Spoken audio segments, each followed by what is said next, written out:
अस्सलाम वालेकुम जी, मुझे आप लोगों के साथ इंटरनेशनल स्टील्स लिमिटेड ISL इसके फंडामेंटल और रिज़ल्ट एनालिसिस करते हैं जी। सबसे पहले तो इनकी इक्विटी थाउजेंड्स में है, ये सारी अमाउंट्स आपके सामने हैं।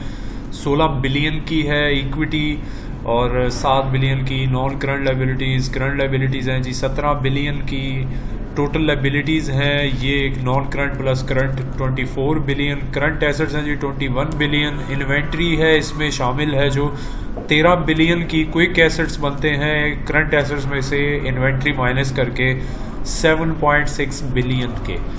डेट टू इक्विटी रेशियो इनकी ठीक है, मतलब एक एक्स्ट्रा ऑर्डिनरी नहीं कह सकते। बड़ी लार्ज स्केल कंपनीज की अक्सर एक से ज़्यादा होती है, 2 रुपये के करीब भी कुछ की चले जाती है, तो ठीक है, मतलब एक नॉर्मल एक रीज़नेबल है। करंट रेशो इनकी काफ़ी अच्छी है 1.23। क्विक रेशो इनकी काफ़ी पुअर है क्योंकि इन्वेंट्री इनके करंट एसेट्स में सबसे ज़्यादा पोर्शन इन्वेंट्री का है, तो ये 0.44 बनती है, अमाउंट लेस देन 1 है। ओवरऑल फंडामेंटली अगर देखें तो कंपनी एक रीज़नेबल है और इस कंपनी में इन्वेस्टमेंट के पॉइंट ऑफ व्यू से ये कंपनी ठीक है, ग्रो भी कर रही है, इनकी सेल्स भी मुसलसल बढ़ रही हैं, तो इस हिसाब से ये काफ़ी बेहतर है। अब हम बात करते हैं इनके सेल्स फिगर्स इस क्वार्टर के। तो ये जी इस क्वार्टर की सेल तकरीबन 17 बिलियन की हुई है, जबकि लास्ट ईयर सेम क्वार्टर में थी जी 13 बिलियन की, तो ये 4.2 बिलियन का इजाफा हुआ, 32% इंक्रीज़ हुआ है। कॉस्ट ऑफ सेल्स इनकी काफ़ी कम हुई है 14.58%। परसेंटेज के पॉइंट से अगर हम बात करें तो इम्प्रूवमेंट है, ये सेलिंग में माइनर सी इम्प्रूवमेंट है, कमी हुई है कॉस्ट में 0.73%। एडमिन कॉस्ट थोड़ी सी बड़ी है 0.27%। फाइनेंस कॉस्ट इनकी बहुत कम हो गई है 2.14%, जो कि आपको पता है कि वो इंटरेस्ट रेट हाफ रह गया है इस वजह से। और ये अदर इनकम इनकी थोड़ी सी बड़ी है, मतलब लास्ट ईयर अदर इनकम की जगह भी एक्सपेंसेस थे, कुछ इन्होंने प्रोविजन वगैरह बुक की थी गालिबन, तो ये इसमें इम्प्रूवमेंट है।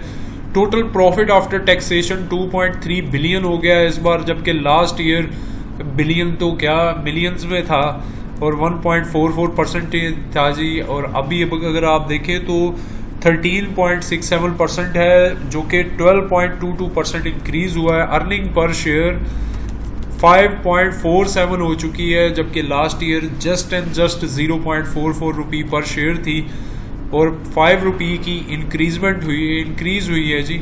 इंक्रीमेंट है ये 11.43% इसके अर्निंग पर शेयर में इजाफा हुआ है। और टोटल इनकी जो अर्निंग पर शेयर हो चुकी है तकरीबन 12 रुपये हो चुकी है, और ये 3 क्वार्टर्स की मिला के बहुत ही ज़बरदस्त किस्म का ये इजाफा है। और टारगेट प्राइस की बेसिस पे अगर हम बात करें टारगेट प्राइस की, तो ये बनती है जी 140 से 160 रुपये।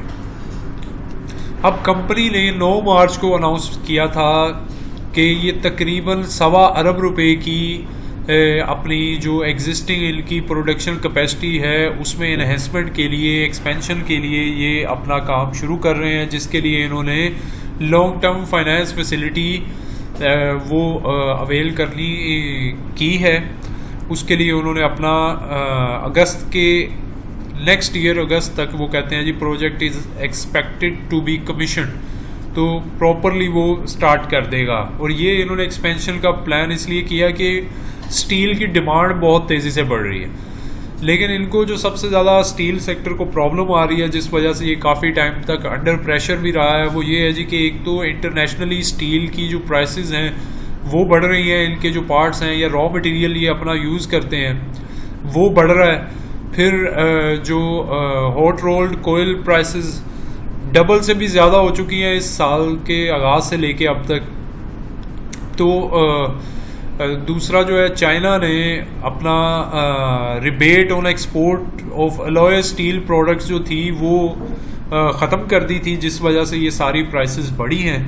तो ये प्राइसेस बढ़ने की वजह से इनको महंगा रॉ मटेरियल पड़ रहा है, जिस वजह से इन्होंने बहुत बार प्राइसेस भी, सेल्स प्राइसेस भी इंक्रीज़ की हैं, लेकिन अगर ये इनपुट इनको ज़रा रॉ मटेरियल की कॉस्ट कम होती उसके बाद ये अपना डिमांड की बेसिस पे अपनी सेल्स प्राइसेस बढ़ाते तो फिर इनकी आप अर्निंग पर शेयर खुद सोच सकते हैं कि कितना मतलब ज़बरदस्त किस्म का बूम होता है इस वक्त स्टील सेक्टर में। तो ये है जी मेन प्रॉब्लम। और लेकिन एक्सपेक्ट किया जा रहा है कि ये रॉ मटेरियल की प्राइसेस बाकी के कुछ पीरियड में थोड़ी थोड़ी डाउन आएगी, करेक्शन होगी इसमें। बाकी GIDC का वो केस जो है इन्होंने भी वो फाइल किया हुआ है, इसमें इन्होंने जो है अपना 48 इंस्टॉलमेंट में तो इन्होंने एक दोबारा से स्टे लिया सिंध हाई कोर्ट से, क्योंकि इन्होंने GIDC की प्राइसेस या वो इफ़ेक्ट जो है वो कस्टमर्स पे पास ऑन ही नहीं किया था, इस वजह से इनको चार्ज ना किया जाए। ये इस केस की वजह से थोड़ा सा जो है मतलब इनको स्टे तो थोड़े टाइम के लिए मिला है, नेक्स्ट हियरिंग तक ये इस स्टे को एंजॉय करेंगे। तो टारगेट प्राइस इसकी है जी 140 से 160 रुपये और इन्वेस्टमेंट के पॉइंट से अच्छा शेयर है। अभी की जो प्राइस इसकी चल रही है वो भी काफ़ी अट्रैक्टिव प्राइस है, 80 रुपये 76 रुपये 74 आई थिंक इसकी जो बेस सपोर्ट बनती है 74, इससे नीचे क्लोज नहीं होना चाहिए।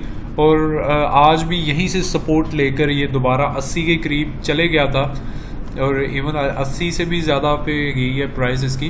तो ये एक अच्छी प्राइस है। शॉर्ट टर्म या मिड टर्म के लिए इसकी दो टारगेट प्राइस हो सकती हैं। 88 पे इसको रेजिस्टेंस होती है और नेक्स्ट रेजिस्टेंस इसको मिलेगी 93.7 पे।